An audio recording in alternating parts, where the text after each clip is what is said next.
What is going on, everybody? I hope everybody's week is going splendidly so far. So, your girl has compiled as much information as I possibly can regarding this beautiful, beautiful plant that we are trying so hard to fight for, to have equality for. These are the points that I came up with. There are potentially a lot of negatives. There are some positives. And I'm just going to kind of go down the list. And I wanted to share with everybody and just educate people a little bit more in regards to what we're really looking at, what we can potentially expect, and what we should be preparing for, what we should also be coming together as a community for. We're going to start with the positives, okay? First off, if we do see this beautiful plant go into Schedule 3, we're going to be dealing with writing off our taxes. Section 280E will no longer be affecting us, and we will be able to write off standard expenses. Hopefully, if this does happen, this will save a lot of money in business owners' pockets. We may be able to see some pay raises coming along. People may be able to get paid a lot more than they are right now, which is at minimum wage. Going on to our second point, the fact that the government is actually owning up to the fact that this plant has medical use is an absolute beautiful thing. I know they have patents on CBD. Oh, they're very aware of it, but they're coming out now in today's time and they're accepting that fact. So that is definitely a step in the right direction. Another thing is social media advertising may loosen up. I know a lot of us on Instagram get shadow banned. TikTok, it's not even a question unless you're very, very careful about, how you're portraying your content. So hopefully these things will loosen up. Now we're getting into the heavier points, the negative points, or just points that we know that we may have to work around. How about that? So going in with Big Pharma, there is going to be patent grabs in Big Pharma, okay? They are going to be potentially patenting a lot of different strains, a lot of different cultivars. For example, if a certain strain is very efficient in helping with epilepsy, they're going to get isolates of that particular cultivar and they're going to patent it. I promise you. Not only is Big Pharma going to have a hand in this, big tobacco, as well as potentially Amazon is going to have a hand in this as well. Guaranteed. Drugstores, CVS, Rite Aid.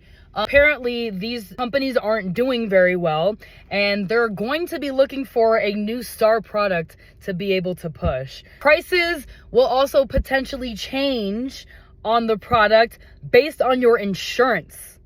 Also, since we're talking about prescriptions, if you need a pharmaceutical license, potentially, we could be looking at recreational dispensaries just going completely out of business. Yeah, access will definitely be limited because of the fact that, again, it has to come from a licensed pharmacy, no longer a dispensary. So now these dispensaries have to make sure they are pharmaceutically licensed. Social equity license holders, so individuals who have had a past with their criminal background may lose all of their benefits. They may lose their licensing because of the fact that you cannot have a criminal background when operating a pharmaceutical license. What we can be expecting in terms of the next steps. So the DEA is going to be publishing a ruling to move this plant to a different schedule. When this happens, the public, we as the people, have a right to submit comments to the official record. All right. We can participate in a formal administrative hearing, which is similar to like a court hearing. And this will be going on between 30 and 90 days.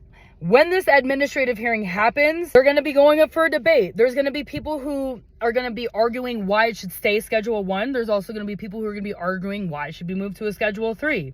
And after this process happens, the DEA will be reviewing every single comment that was submitted. So there is no definitive timeline for this. We're not quite sure how long this is going to take. But what I can assure you is there are going to be many iterations of this new ruling. There's going to be many changes to this new ruling. They're going to probably set something, see how it plays out, probably iterate on it once again. And I'm certain that this process is going to take a couple years, guys. Okay. Another positive thing that I am hoping will happen is reciprocity and interstate commerce.